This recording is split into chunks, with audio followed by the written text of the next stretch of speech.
안녕하세요. 오늘은 미래 교통, 그 상상 속의 장면이 현실로 다가온 소식인데요. 네, 안녕하세요. 바로 에어택시 이야기죠. 맞습니다. 그 에어택시가 그것도 중동의 아주 뜨거운 사막 환경에서 첫 시험 비행에 성공했다는 소식입니다. 네, 바로 아처 에비에이션이라는 회사의 미드나잇이라는 전기 수직 이착륙 eVTOL 항공기 이야기입니다.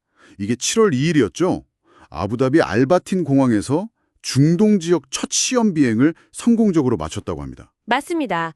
저희가 오늘 살펴볼 자료들이 바로 이 시험 비행이 어떤 의미를 가지는지, 그리고 아처가 이걸 발판으로 어떻게 중동 시장을 공략할지 그런 내용들을 담고 있습니다. 네, 중동 시장 규모가 어마어마하던데요. 거의 238억 달러. 네, 추정치가 그 정도 됩니다. 그리고 이제 전문가들 분석까지 저희가 한번 쭉 훑어볼 거고요. 좋습니다. 그래서 오늘 저희 목표는 이 시험 비행이 왜 중요하고 아처의 구체적인 계획, 또 이게 앞으로 도시 항공 모빌리티, UAM이라고 하죠. 이 미래에 어떤 의미가 있는지 좀 깊이 파헤쳐보는 겁니다. 네, 특히 첨단 기술이나 새로운 시장 개척 이런 데 관심 있으신 분들께는 아주 흥미로운 시간이 될 거라고 생각합니다. 자, 그럼 바로 본론으로 들어가 보죠. 이게 그냥 날았다가 아니라면서요. 그 섭씨 45도가 넘는 아부다비 여름 환경에서 비행했다는 게 특별한 의미가 있다고요? 그렇습니다. 이게 그냥 일반적인 조건에서 비행한 게 아니고요. 실제 그 혹독한 환경, 그러니까 고온에 습도도 높고 또 사막이니까 먼지도 많잖아요. 네, 그렇죠. 바로 그런 극한 조건에서 미드나잇 항공기의 수직 이착륙 성능, 그리고 비행 안정성, 또 설계된 대로 공기역학적으로 잘 움직이는지 이런 걸 검증했다는데 아주 큰 의미가 있습니다. 아, 그러니까 시뮬레이션이 아니라 진짜 현실에서 증명한 거군요. 그렇죠. 현실에서의 증명인 셈이죠. 게다가 아부다비 투자청 ADIO 같은 핵심 파트너들이 현장에서 직접 지켜봤다면서요? 네, 맞습니다. 그게 또 중요하죠. 직접 와서 봤으니까 아추 입장에서는 신뢰도를 확실히 보여준 계기가 됐을 겁니다. 그렇겠네요. 그래서 아처는 이번 성공을 딱 발판 삼아서 아부다비를 첫 해외 상업화 거점으로 이제 공식화하고 올해 안에 에어택시 서비스를 시작하겠다는 목표를 세웠습니다. 와, 올해 안 해요?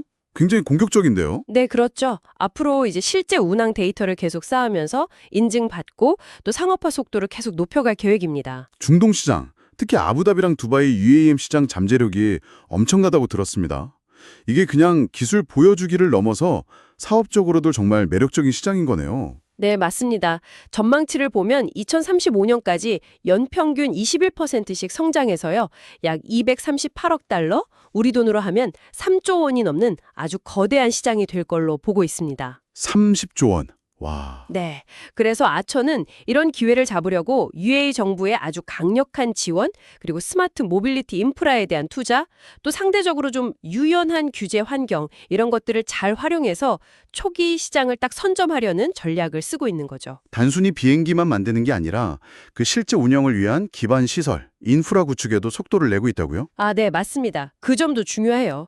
최근에 아부다비 크루즈 터미널에 UAE 최초로 하이브리드 헬리포트 설계를 승인받았고요. 하이브리드 헬리포트요. 네, 그리고 또 현지 항공 서비스 기업인 팔콘 에비에이션하고 손잡고 버티포트, 그러니까 수직 이착륙진 인프라 구축에도 같이 나섰습니다. 아하, 버티포트. 네.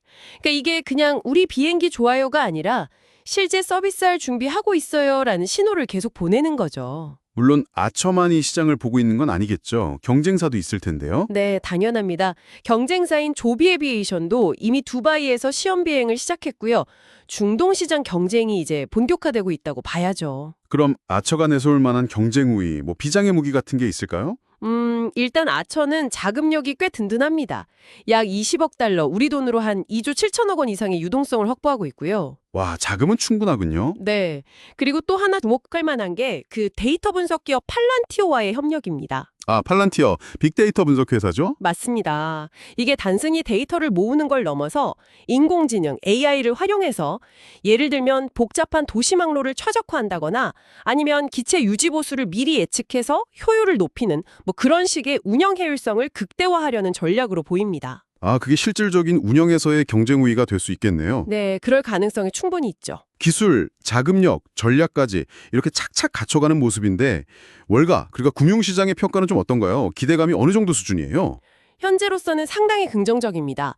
주요 월스트리트 분석가 8명 중에 7명이 매수 의견을 냈고요. 1명만 보유 의견이에요. 오, 대부분 매수 의견이군요. 네, 평균 목표 주가를 보면 현재 주가보다 한 10%에서 29% 정도 더 오를 수 있다 이렇게 봐서 12.5달러에서 13.1달러 사이로 보고 있고요.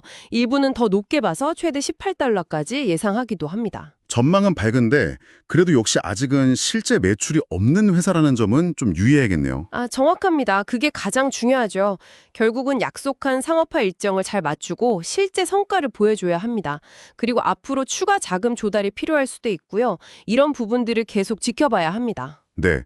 정리해보면 아처 에비에이션의 이번 아부다비 시험 비행 성공은 정말 거대한 중동 UAM 시장 선점을 향한 아주 중요한 첫걸음, 이정표라고 할 수 있겠네요. 그렇죠. 강력한 현지 파트너십, 든든한 자금력, 그리고 AI 기술 활용 가능성까지 무기로 삼아서 경쟁에 나서는 모습입니다. 다만 말씀하신 대로 실제 매출이 발생하기까지는 아직 시간이 필요하다는 점, 이건 꼭 기억해야겠습니다. 네, 이 이야기가 근데 왜 중요하냐면요. 이게 단순히 한 기업의 성장을 넘어서는 이야기이기 때문입니다. 미래 도시 교통 시스템이 정말 어떻게 현실이 되어가는지, 또 새로운 기술이 어떻게 이런 막대한 시장 기회를 만들어내는지를 보여주는 아주 생생한 사례거든요. 그렇죠. 우리가 도시 안에서 이동하는 방식 자체가 바뀔 수도 있다는 가능성을 보여주는 거니까요. 맞습니다. 자, 아처는 지금 극심한 더위 같은 기술적인 어려움을 넘어서고 있습니다. 그런데 앞으로 이 에어택시가 정말 전 세계 도시에서 일상적인 풍경이 되려면 기술 외적인 문제들, 예를 들어 뭐랄까, 사람들이 이걸 얼마나 받아들일지, 아니면 소음 문제는 어떨지, 또 이미 복잡한 도심 하늘에 새로운 길을 만드는 거잖아요. 이런 항로 통합 문제 같은 것들 중에서 어떤 게 가장 큰 장벽, 가장 큰 허들이 될 거라고 보시나요? 정말 어려운 질문인데요. 다 중요하지만 개인적으로는 아마 대중의 수용성과 소음 문제가 아닐까 싶습니다. 기술은 어떻게든 발전하겠지만 사람들이 이걸 안전하다고 느끼고 또 일상생활에 소음으로 불편을 주지 않는다는 확신을 주는 게 어쩌면 더 큰 숙제일 수 있거든요. 네, 그것도 정말 중요한 지점이네요. 한번 이 부분에 대해서도 생각해 보시면 흥미로운 관점이 될 것 같습니다.